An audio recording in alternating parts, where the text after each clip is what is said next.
बहुत अजूबा संसार है। अब जिस कथा में हम जा रहे हैं वो हमको शक्ति का दान करे। ये जिस कथा में हम जा रहे हैं इस कथा को शिव पुराण में कहते हैं दिशा खोल वार्ता। क्या नाम है?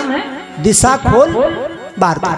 दिशा का क्या मतलब होता है? दिशा का मतलब दिशाओं का बंधन भया।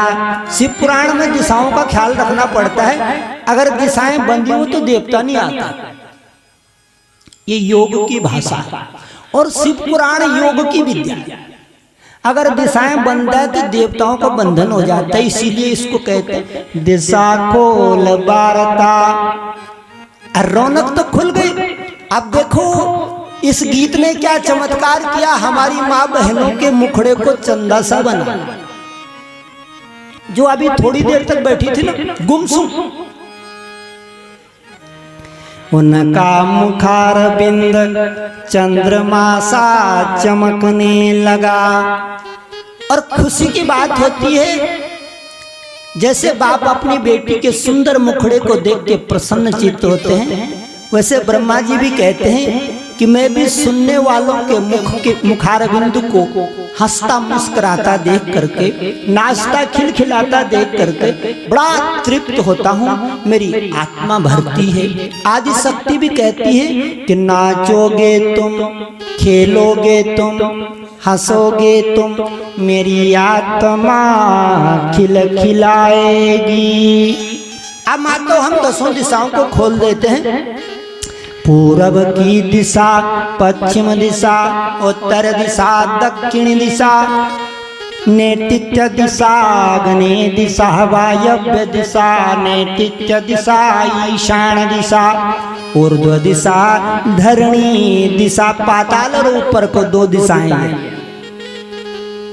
10 दिशाएं हैं। अब ब्रह्मा जी बड़ी सुंदर कथा लगा रहे हैं। एक बार सते पे मंदरे द्रोण्याम तपहे परम दारुणम। एक तपस्वी बड़ा भयंकर तप कर रहा है, बड़ा दारुण तप कर रहा है, बड़ा अनोखा तप कर रहा है, बड़ा अलौकिक तप कर रहा है। उसकी तपस्या से प्रसन्न होकर के, उसकी तपस्या से ब्रह्मा जी गदगदित हो गए। और ब्रह्मा जी हंस वाहन मंडिता, हंस में बैठ करके एक हाथ तुम्हारे चारों वेद थामे, ज्ञान की वर्षा करते हुए चारों वेद थामे। एक हाथ तुम्हारे चारों वेद थामे,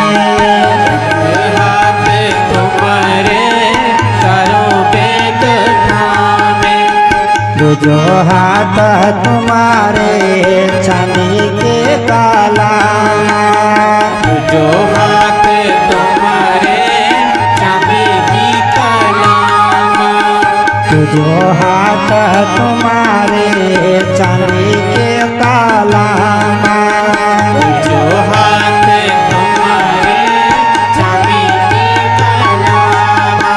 ब्रह्मा जी हंस में बैठ कर के आए और उस असुर को कह रहे हैं तुम्हारी घोर तपस्या का फलदान करो। मांग, क्या चाहता है? अन्न दूं, धन दूं, बाल बच्चे दूं, खेत खलियान दूं, जितना सैकड़ों पुत्र चाहता है मैं दान करता। वो कहता बाबा मेरे को ऐसा दान करो कि मेरी मृत्यु स्त्रियों के हाथ भवे। मेरी जो मृत्यु है वो नारी जात के हाथ में हो, पुरुष मेरे को मार न सके। कोई देवता, यक्ष, गंधर्व, राक्षस, ब्रह्म, राक्षस, भांति भांति के वीर मेरे को न मार सके। मेरी मृत्यु स्त्री के हाथ। तथास्तु। और माताओं, इस दैत्य का क्या नाम था? दुर्गमासुरे। दुर्गमासुर नाम का दैत्य। दुर्गमासुर का नाम बड़ा दुर्गम था, बड़ा भयंकर था। इसने ऐसा भवन बना रखा था जिसके परकोटे में परकोटे, परकोटे में परकोटे, इसको ढूंढना मुश्किल था। इसको ढूंढने जाओ ये छिप जाता था और अपने परकोटों में बैठ करके छिप जाता था, इसको कोई पकड़ नहीं पाता था। दुर्गमासुर था, इसको मारना बड़ा दुर्लभ था, इसको देखना बड़ा दुर्लभ था। ये दुर्गमासुर नाम का दैत्य, इसने देवताओं को सताया और देवताओं को मार मार के देवलोक से भगा दिया। स्वयं देवताओं के शक्तियों का पान करने लगा। देवता भाग भाग करके ब्रह्मा जी पे गए, पिताजी आपने क्या कर दिया, आपने राक्षस को शक्ति दे दी। ब्रह्मा जी कहते हैं मैं क्या करूं, मैं तो पिता हूं, पिता के लिए देवता और दैत्य समान होते। एक बाप के दो बेटे हैं ना, एक तो भूत है एक देवता है, लेकिन पिता के लिए दोनों समान हैं, क्या करें। ब्रह्मा जी कहते हैं मैंने जो वृक्ष लगाया है मैं उसको काटता नहीं, ऐसा करो नारायण से युक्ति पूछो, भगवान शंकर से युक्ति पूछो। तो सारे देवता भगवान शंकर के द्वारे पे आए। क्या देखते हैं कि भगवान का अखाड़ा लगा हुआ है, धिनक तथे दिन धिनकते मृदंगम वादयते, मृदंगम वादयते।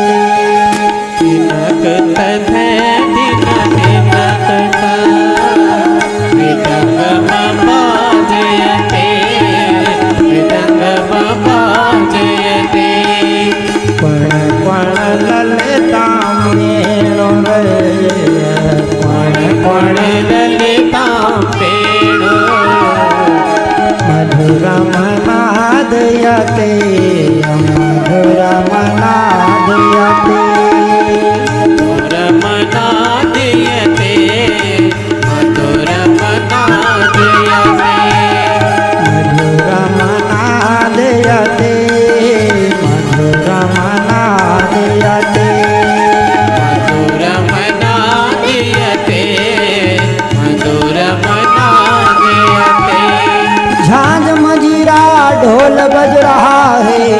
देवता है, बाबा कहते हैं भाई क्या है, वो दुर्गमासुर को मारना है, स्त्री शक्ति उसका वध करेगी। तो भगवान ने अपनी अर्धांगिनी को आदेश दिया, ए गौरा त्यागयसे गौर वर्ण को, रूप बना जगदम्बा दुर्गा का सिंह के ऊपर विराजो।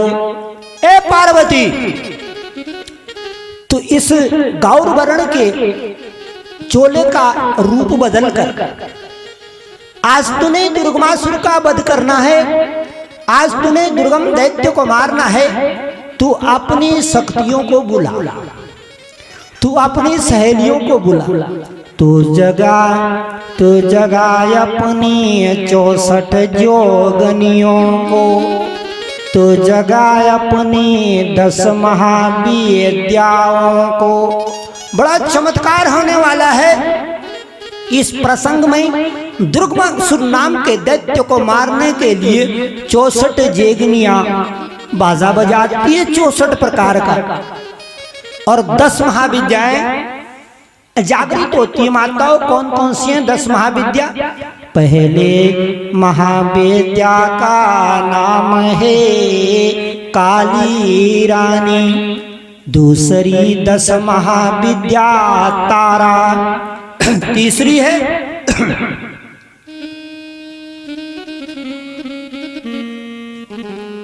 छिन्नमस्ता। ये छिन्नमस्ता कैसी है? ये अपनी गर्दन अपने हाथ ही काटती है और खून पीती है टुकुर टुकुर करके। जया विजया नाम की सखियां रक्तपान करें। चौथी शक्ति है श्री विद्या भुवनेश्वरी, अगली है भैरवी। ये 10 महाविद्या। अगली 10 महाविद्या है बगुलामुखी, और अगली है धूमावती, अगली है त्रिपुर सुंदरी, अगली है मातंगी च महाविद्या निर्गता 10 सायुधा है। ये 10 महाविद्याएं इस लीला में प्रकटने वाली हैं।